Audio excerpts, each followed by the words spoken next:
3 tips para lumago ang pera mo. Tara, samahan niyo akong tapusin ang video na.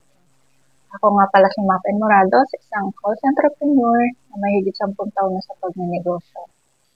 So yun, bago yan, share ko lang sa inyo na dati kasi nag-iisip ako kung paano lalago yung pera ko. Paano ko mapapalago.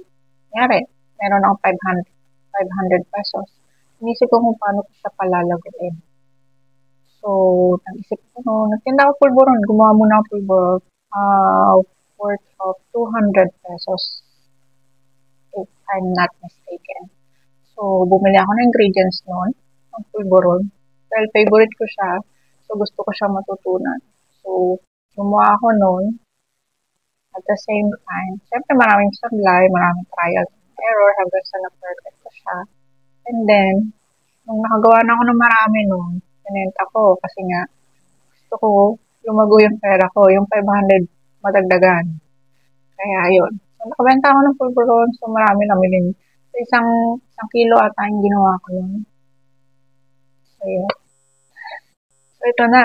Ang 3 tips para lumago ang business mo. Una, business. Magtayo ka ng business or maging entrepreneur ka. Yung marunong ka magbenta ng products mo or mag-provide ng services.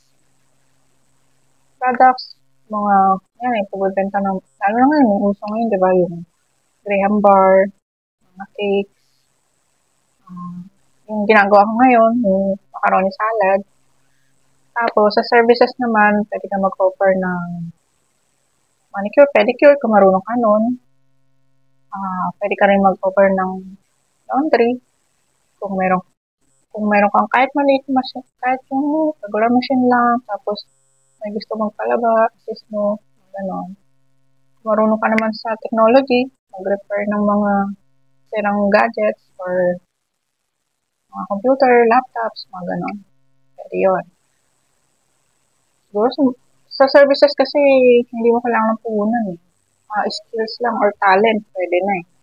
Unlike sa product, minsan pwedeng kung meron kang pera, pwede mo siya munang yun yung gamitin.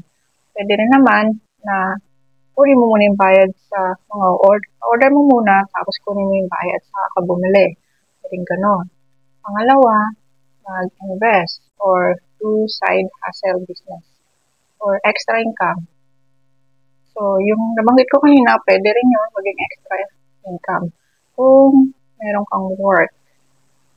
Kasi yung business and trip, kung gusto mo full-time doon, pwede yun. Pero kung gusto mo ng side hustle or your extra income lang, so, pwedeng benta ka lang after work mo, or may oras ka pa para gawin yung mga extra. Or pwede ka rin maging mag-affiliate sa mga TikTok. Diba? Madalas may mga affiliation na sa TikTok, sa Shopee, Lazada, mga online platforms. Pangatlo, yung, syempre, study. Hindi mawawala yung kailangan mo mag-aral, magbasa, at sali ka sa mga group na may learning para madagdagan yung kaalaman mo kung ano pa yung mga dapat mong gawin. Para ma-improve mo yung sarili mo at yung papasukin mong pagnenegosyo. Pwede rin sa work. Depende kung ano yung mas preferred mo. Yun yung 3 tips para lumago yung pera mo. Naniniwala ako na kapag nilakasan natin yung loob natin sa pagninegosyo, makakaya natin yan. Kaya tara, samahan niyo ako. May ginawa akong group para sa mga kagaya natin na nag-work sa BPO industry. At the same time, gustong pumasok sa pagninegosyo. Ilalagay ko na lang sa comment section below. At kung natapos mo ang video na to, maraming salamat.